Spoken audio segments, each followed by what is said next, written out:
The most rational and suboptimal of all possible worlds, on Existential Monday by Benjamin Fondane as game theory, as featured in The Map is Indestructible, Volume 2 of The True Isn't the Rational trilogy by O.G. Rose.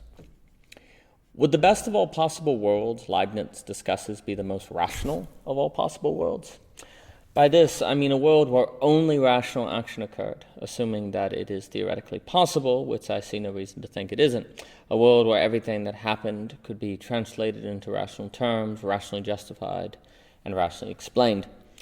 Is that where we would find paradise? Or would we instead, following the thoughts of Benjamin Fondane, find something closer to an authoritarian regime? After all, if God made the world and creation entails non-rationality, then there would be reason to think that non-rationality is somehow essential to making the world the best it can be. Is there non-rationality in heaven? Is non-rationality found in God? The following paper emerged out of a conversation series with David Gosley and John David. We read Existential Monday together, and the series was a highlight of my 2022. I highly recommend their book and both their channels. Section 1. The use of the word non-rationality is highlighted here. For existential thinkers like Benjamin Fondane, we'll talk about defending irrationality, which entails truth, but that can make us think that they are defending foolishness, insanity, and absurdity. Really, the interest of Fondane is to balance rationality. His work is not a question of doing away with reason, but only of imposing limits on its excessive claims. Yes, paradox is central to his philosophy, but that's only because he denies that human ontology can be understood in simple A is A terms, AA for short. And critically, paradox and contradiction are not similes, as described in What is a Paradox by O.G. Rose. Like many great thinkers, ranging from Freud to Hegel, Fondane understood that we are beings which can't be understood simply and linearly. If we try, we commit the mistake of seeking wholeness and totality, which leads to self-effacement, a death drive. The dichotomy of rational or irrational has greatly contributed to our inability to grasp the thinking of thinkers like Fondane. But if we follow Derrida and deconstruct the dichotomy, we can make space for the critically needed term non-rationality, which is an action or thought which cannot be understood according to the simple binary. To help grasp the meaning of his work, it can help to see Fondane as doing similar to modern game theorists who warn we need non-rationality to avoid Nash equilibria and rational impasses, a topic Lorenzo and I discuss, elaborated on in Belonging Again 2.1. A Nash equilibrium is a situation where if everyone acts rationally, the result is suboptimal, and basically we can understand Fondane as arguing that if everything that happened in the universe was rational, the universe would likewise be suboptimal. The best of all possible worlds, Leibniz describes, cannot be some autonomous dream of the Enlightenment. I really like the movie Looper, directed by Rian Johnson, but the plot has some pretty large plot holes, as does many movies involving time travel. Similarly, I like the paintings of Dali, but I doubt Dali had a reason or meaning behind the images. The images mean only themselves. Throughout the art world, there are perhaps thousands, if not millions, of images, songs, stories, and the like, which cannot be entirely justified in rational terms. Now, Looper makes a point to address its own plot hole. It doesn't deny it, and Dali himself never claimed his images had deeper meaning. And there's a big difference between something that is 80% rationally justified and 20% non-rational versus, say, 10% justified and 90% unjustified. Do not mistake me as saying that art has no obligation to justify itself. My point is to claim that a lot of art cannot be entirely justified in rational terms, which means it would fail to meet a purely rational standard. So this is my question. Would the world really be a better place if Looper and the paintings of Dali didn't exist? If rationality stopped their manifestation because they couldn't fully justify themselves or meet a strict logical standard, would we really be better off? I don't think so, and I think Fondane would agree. Furthermore, if game theory was right, a world of pure rationality would be totally incapable of escaping Nash equilibria. Perhaps God made the world with a combination of rationality and non-rationality, aware that a world where true and rational were similes would be suboptimal. Do note, though, that God didn't make the world entirely non-rational either, suggesting the need for a dialectic, as argued throughout The True Isn't the Rational trilogy. Similarly, Imagine a world where we never did anything which couldn't be rationally justified. In this world, if we didn't have good reason to do X, we would never do X. Now, here's a question. Did we meet the love of our life thanks to rationality, or was it more according to a risk or leap of faith? Did we really know our husband before we married him? If not, we can't say the choice was one of pure rationality. Sure, we had some rational reasons, but not just rational reasons. Remember, a world of pure rationality is one where we only do that which is entirely justified in rational terms. If we cannot meet that standard, we do not do the thing. And that begs the question, deciding to write poetry in our free time, deciding to go rock climbing with friends, deciding to face our fear of driving a car after our friend was killed in an accident, deciding to talk to our dad again after he cussed us out. Are these purely rational actions? If not, then we would never make these decisions and thus never write poetry in our free time, never go rock climbing, and so on. Would our lives be better? Would this be the best of all possible worlds? Rationality is mainly in the business of coherence, while truth is a matter of correspondence, and we determine what we believe is rational relative to what we believe is true. The true isn't the rational, which is to say that if I think it will rain today, it is rational to bring an umbrella, and yet it still might not rain, making me rational and wrong. A world of autonomous rationality, where rationality and truth were identical, would be a world where I couldn't imagine being rational and not also right, which for Fondane would be a prison. If I brought an umbrella and it didn't rain, I would likely say it's better to be prepared than not, and thus continue to see myself as a rational actor. It probably wouldn't occur to me that I just skipped over a revelation that I can be rational and wrong. And never having reason to doubt rationality, when I rationally decide not to write poetry in my free time, not to go rock climbing with friends, I can always be proud of myself. A moment of anxiety, of uncertainty, doubt, and revelation, a moment of difficulty will not occur. We will be trapped and yet could take comfort in being held tight. The loss could be total, meaning we'd also lose the sense of something being lost. And so Fondane presents us with a question. If the best of all possible worlds is a world where only that which is rationally justified fully is allowed to exist, would it really be the best of all possible worlds? Or instead, would we only think so? Kierkegaard warns that the person in despair doesn't even know that he is in despair. Likewise, if the world was only rational, we would not know that we were missing out on Looper, Dali, or the moments of our greatest passion. Would this be heaven, or would it be a prison we could not recognize as a prison, rationally knowing better? Section 2. If logic and rationality conclude X, the Enlightenment would have us do X. X then becomes almost oppressive, something we must do. But the Enlightenment may argue that it is good to feel forced to do something right. Rationality levies demands on us, but these demands are ultimately best, like the demands of a loving parent. And certainly I don't want to live in a world without considering rationality, but problematically, what is rational is relative to what we believe is true, and that means the demands of rationality are always conditioned. We cannot be certain that the obligations rationality imposes correspond with reality.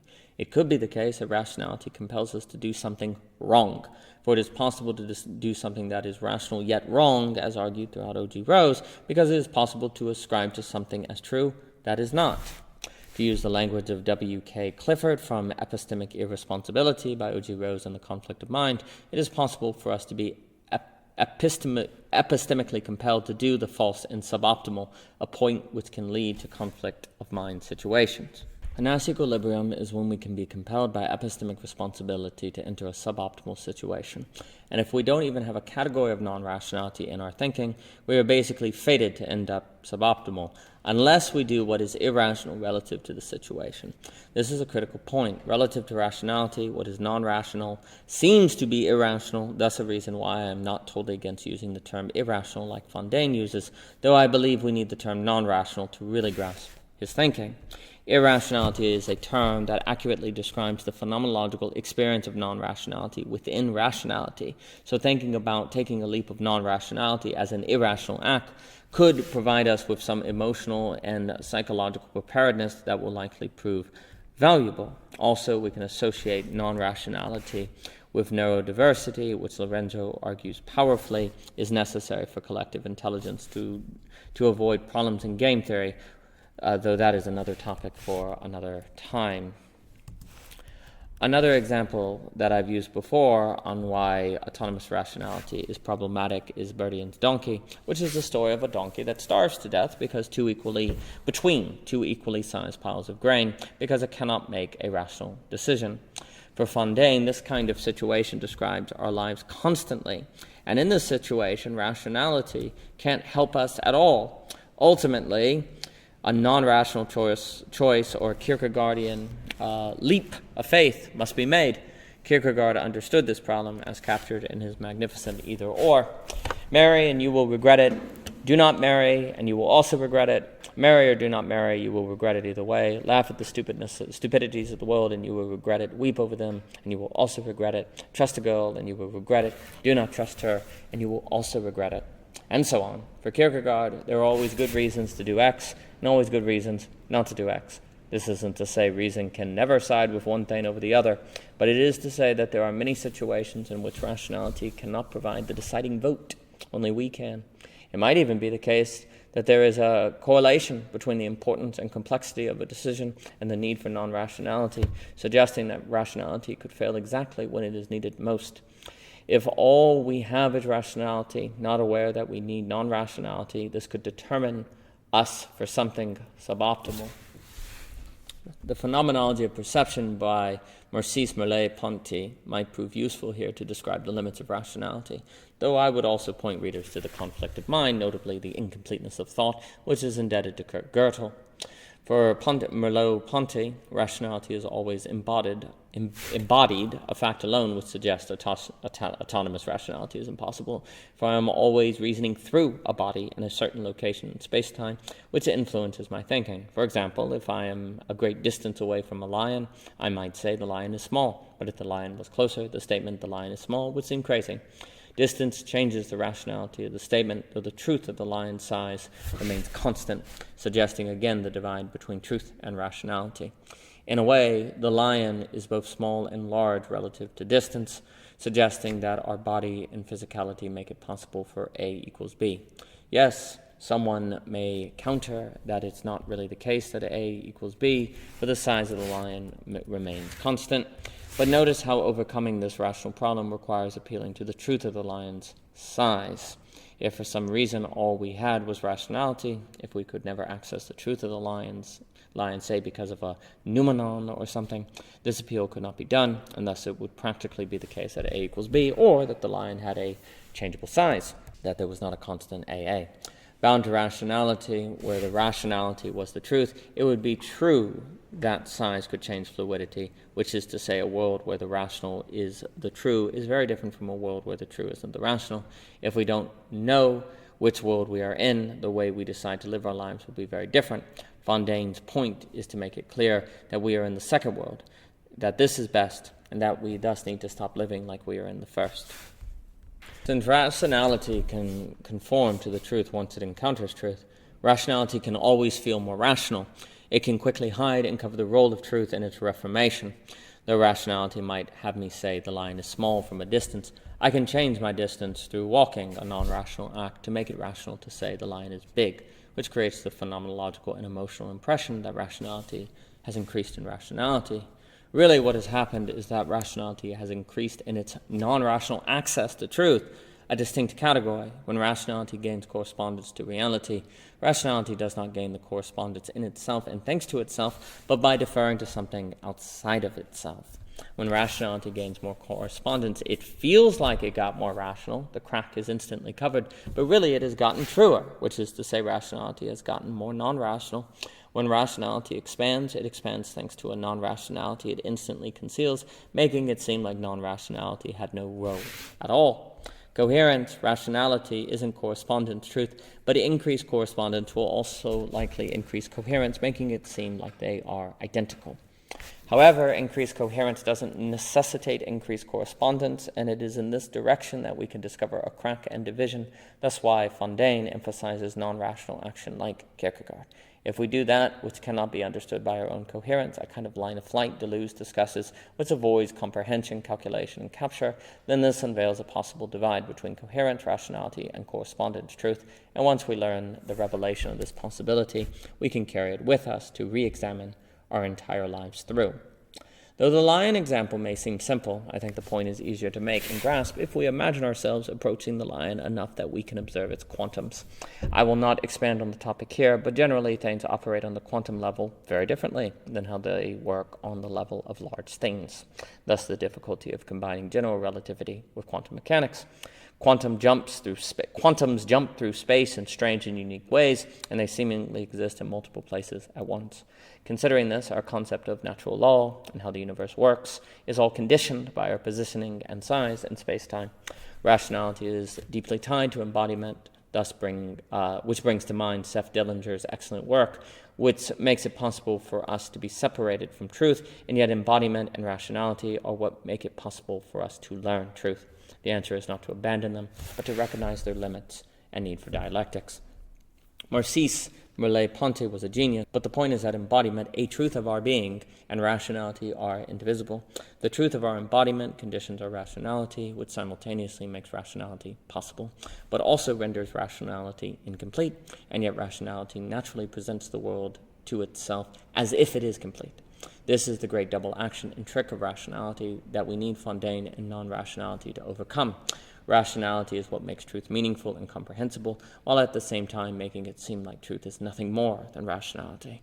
Rationality translates truth into rational terms, which it needs truth to do, and so for there to be anything rational at all, which in the same act, rationality makes itself seem like it is truth.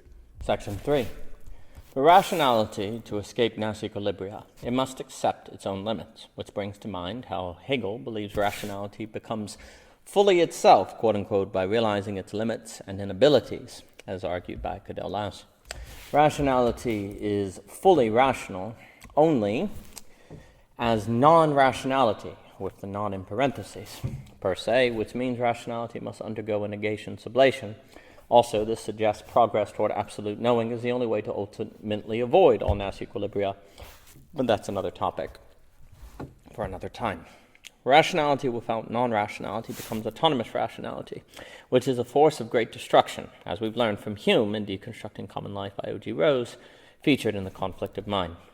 Despite his criticisms of Hegel, Fondane's thinking strikes me as similar to Hegel's, for both end up in an understanding of ontology as AB versus AA, as described in On A is A by O.G. Rose, featured in Reconstructing A is A.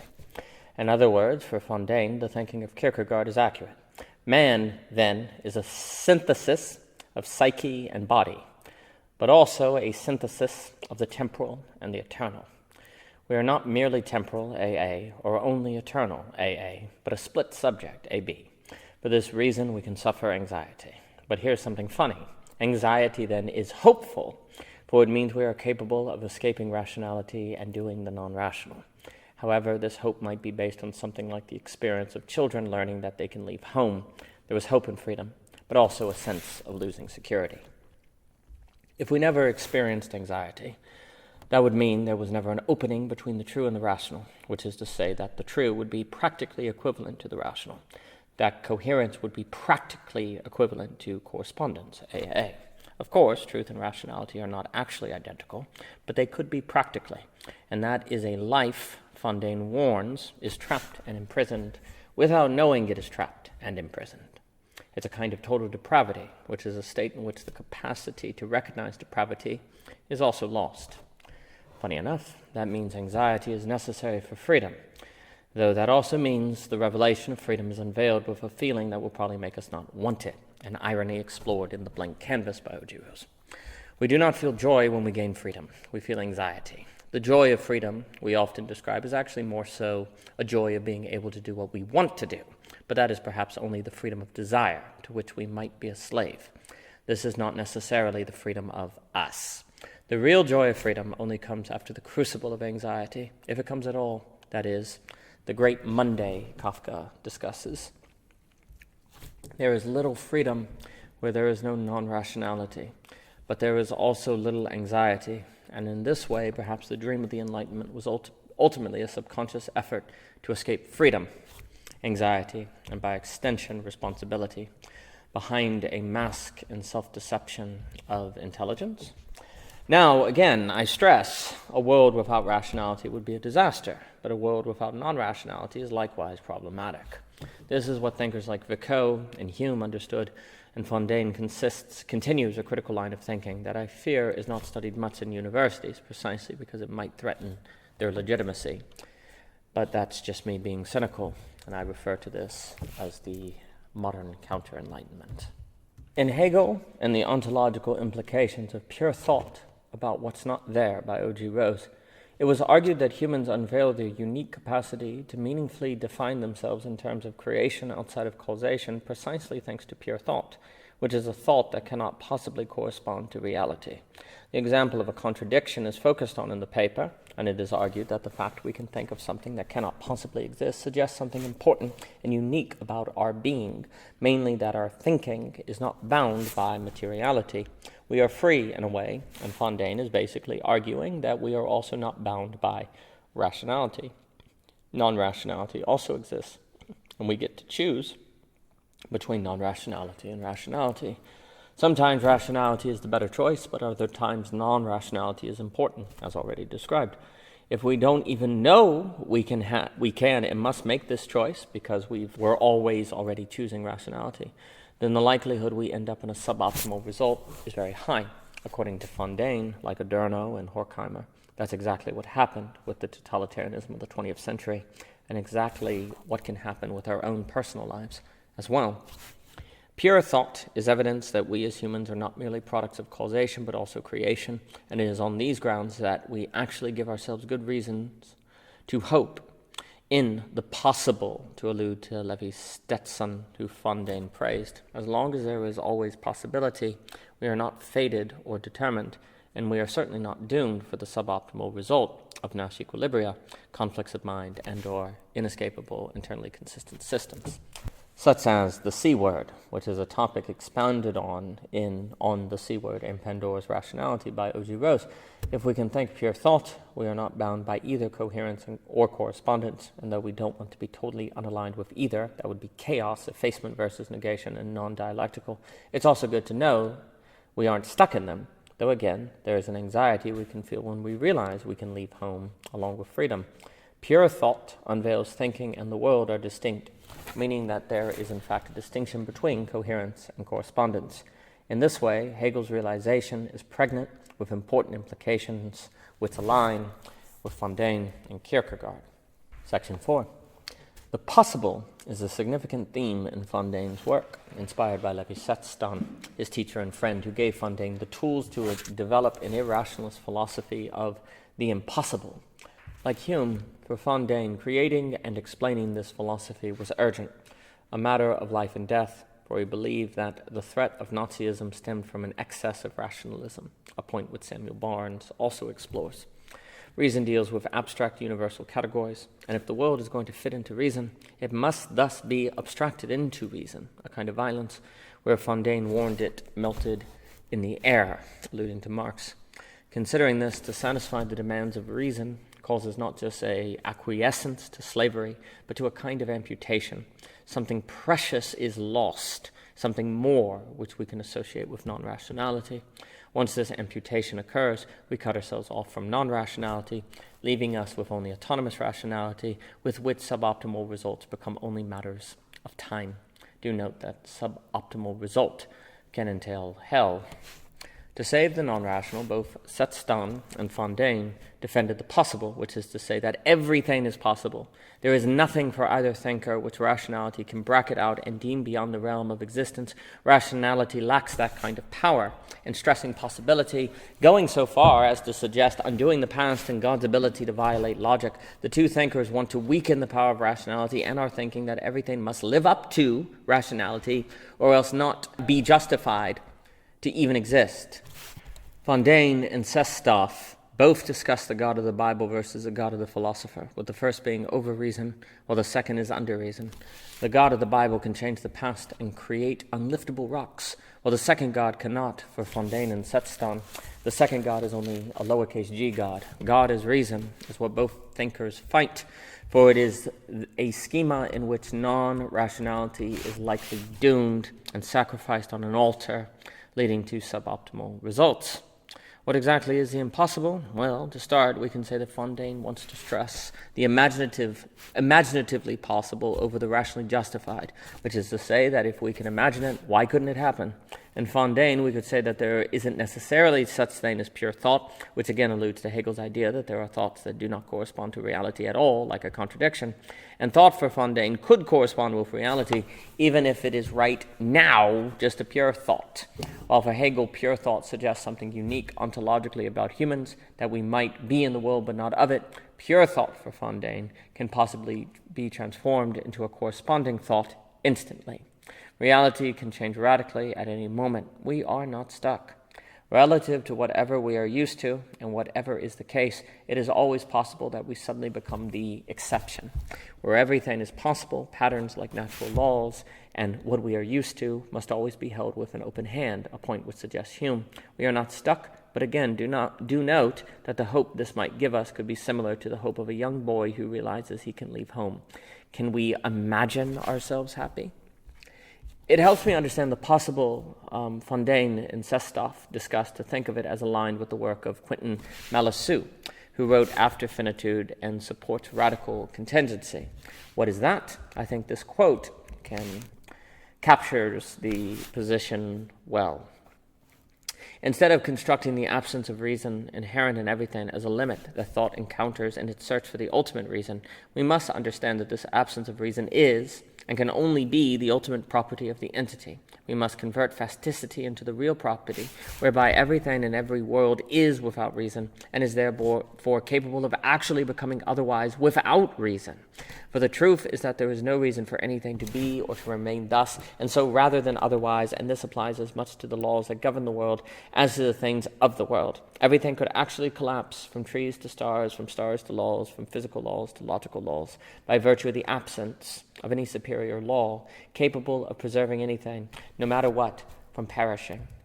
Fondane is proposing something similar. Nothing must be the way it is, which is to say everything is contingent and, at any moment, possible.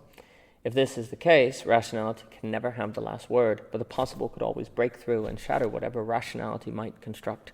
To use the theological language, if rationality works and has power, it is because it is operating within possibility's permissive will. Possibility can always, at any moment, seize back dominion. In this way, rationality always operates within non-rationality, and thus autonomous rationality becomes a denial that everything occurs within the possible. Fondane opens his essay, Existential Monday and the Sunday of History, by claiming that history was made for man and not man for history, a critique of his Hegel. Fondane also alludes to Mark 2:27 on the Sabbath and the law, reminding us that both the law and Sabbath were made for man and not the other way around. Sharing this formal logic, Fondane says that the same about reason. Rationality was made for us, not us for rationality. By placing rationality within the permissive will of possibility, Fondane indeed brings rationality from off its throne and turns it back into a tool we use versus a ruler which uses us. Tools were made for us, not us for tools. The law is sacred, but it was made for man, and so it goes with rationality.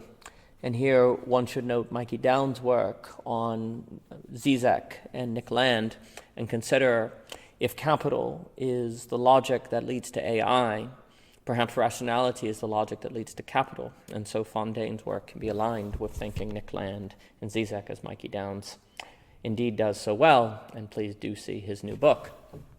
To resume reading. Yes, though radical contingency binds rationality from becoming autonomous rationality, Malesou's thinking risks chaos and a collapse into nothingness, a realization which can generate anxiety, but Fondane would have us realize that the very act of avoiding anxiety is the act of avoiding the hope we've always sought.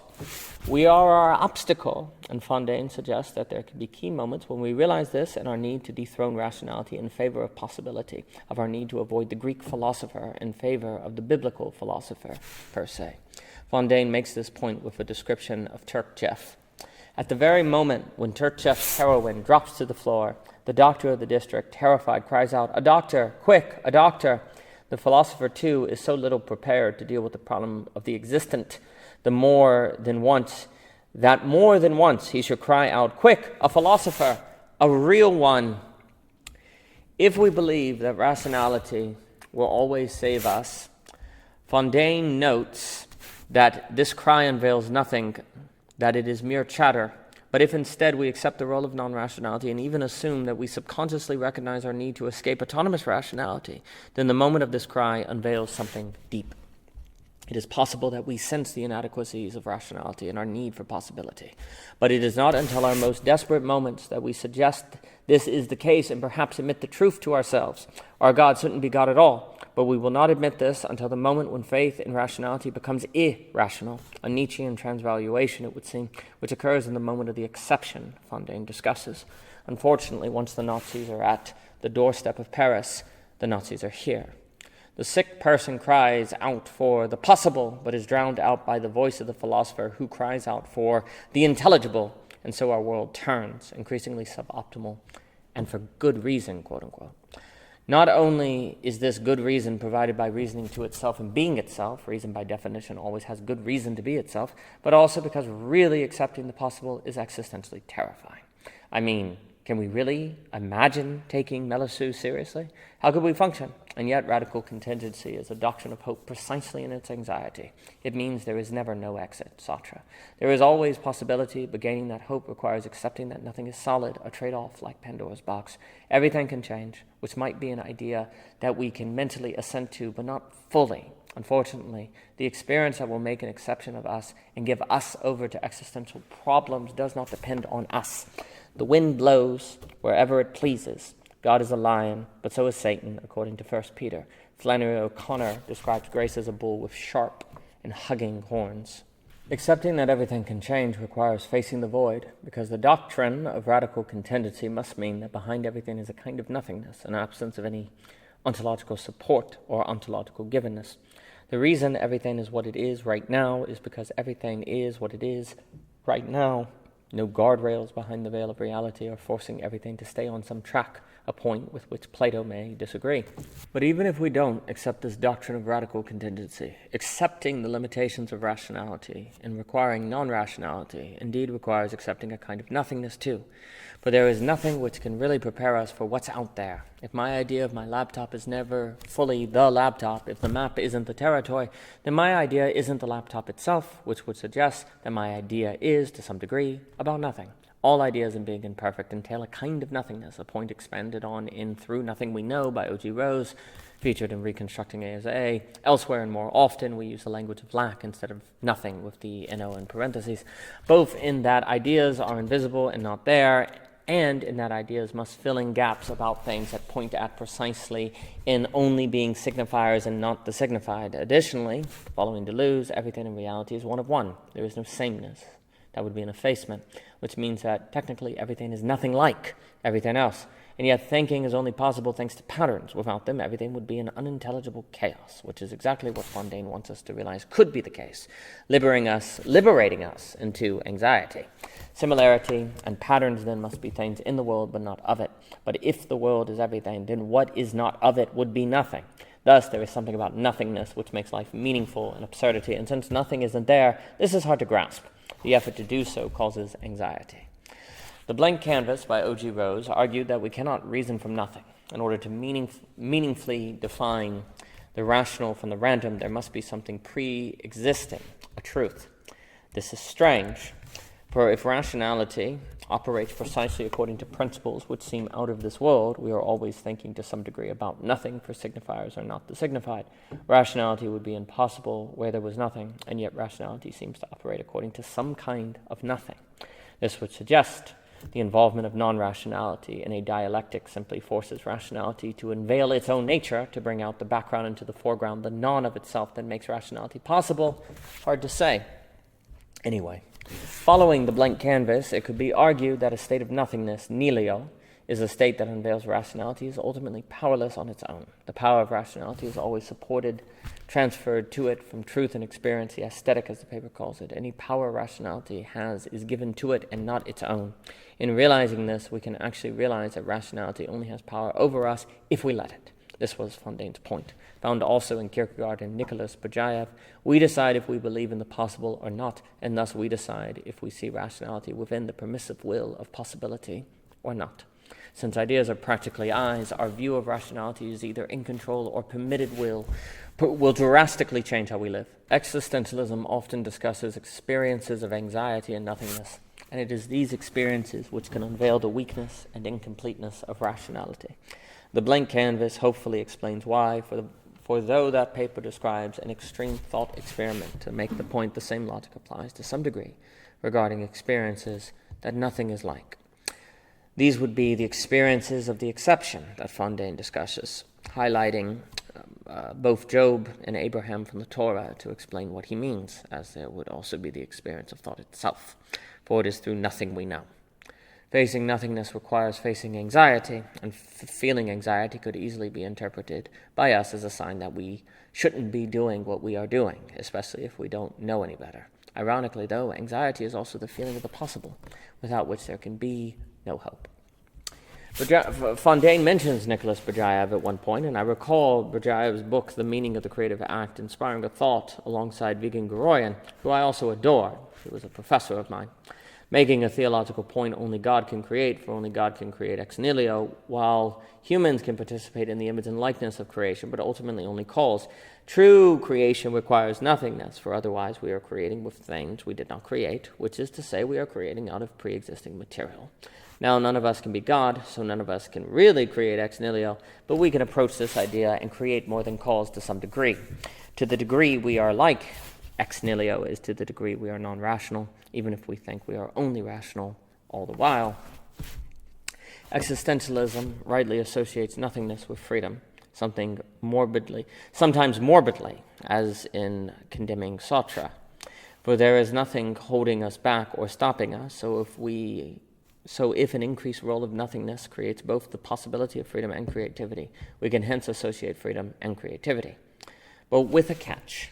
We noted in the blank canvas that there is no freedom or rationality without actuality. Where there is pure potential, there is no freedom, only randomness. Hence, something must be created for us to be meaningfully free, which means creation makes both freedom and rationality possible.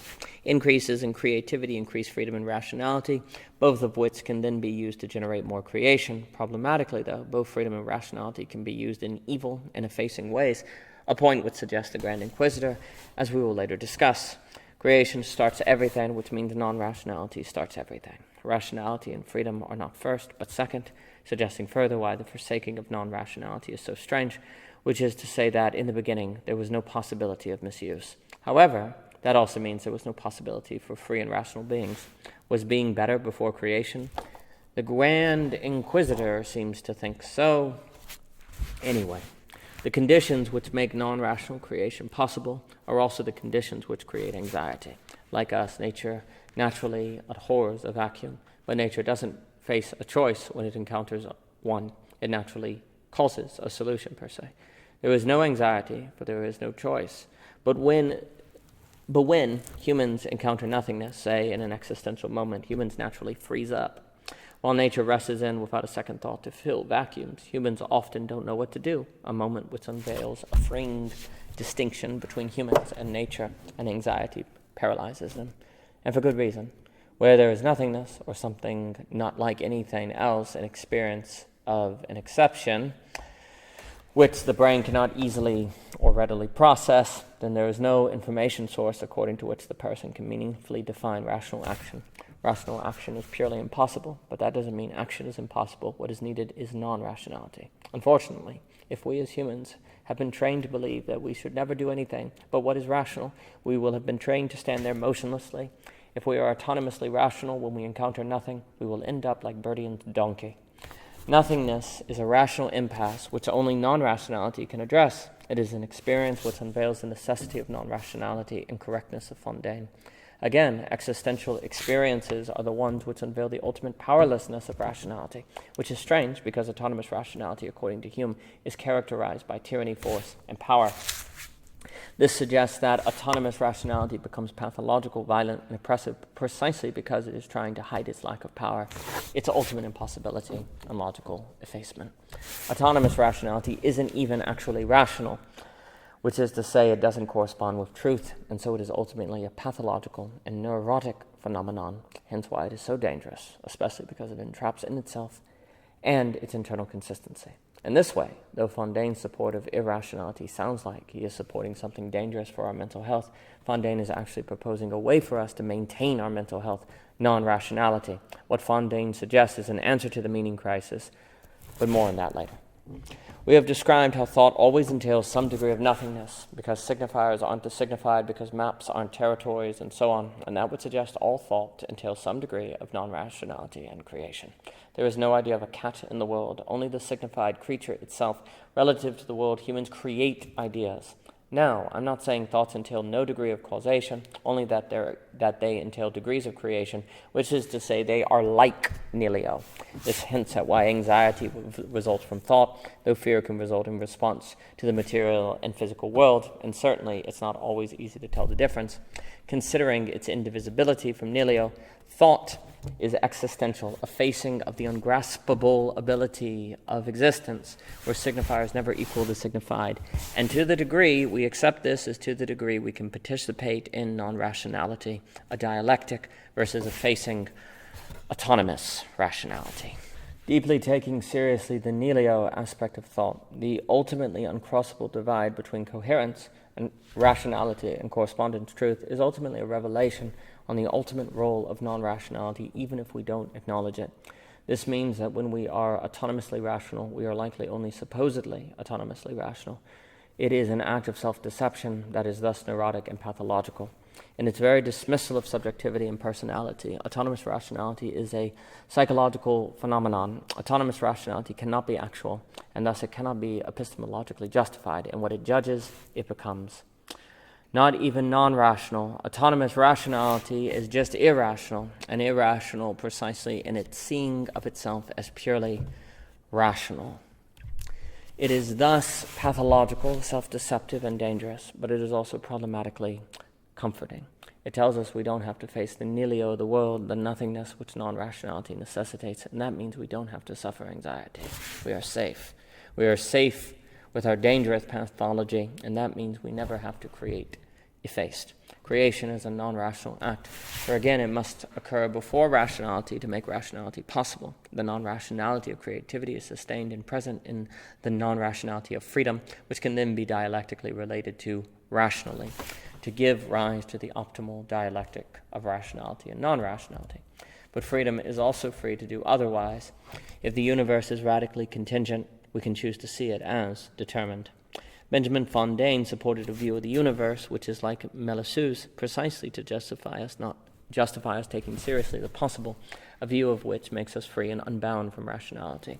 If behind everything is radical contingency, to some degree at least, and everything is constantly enacting a creative act against and supported by a nihilio, which is to say the creation is its own grounding, that means we are our own grounding, and that, though terrifying, means we are free. Forced to be free, yes, Sartre is right. So forced to take a leap of faith. Is the Grand Inquisitor right to support this? To suggest this is unfair? Perhaps, but it depends on what we choose. For more by O.G. Rose, please visit ogrose.com. For the rest of the Map is Indestructible playlist, please check out YouTube. You can also find the pieces of The True Isn't the Rational on a list on Medium.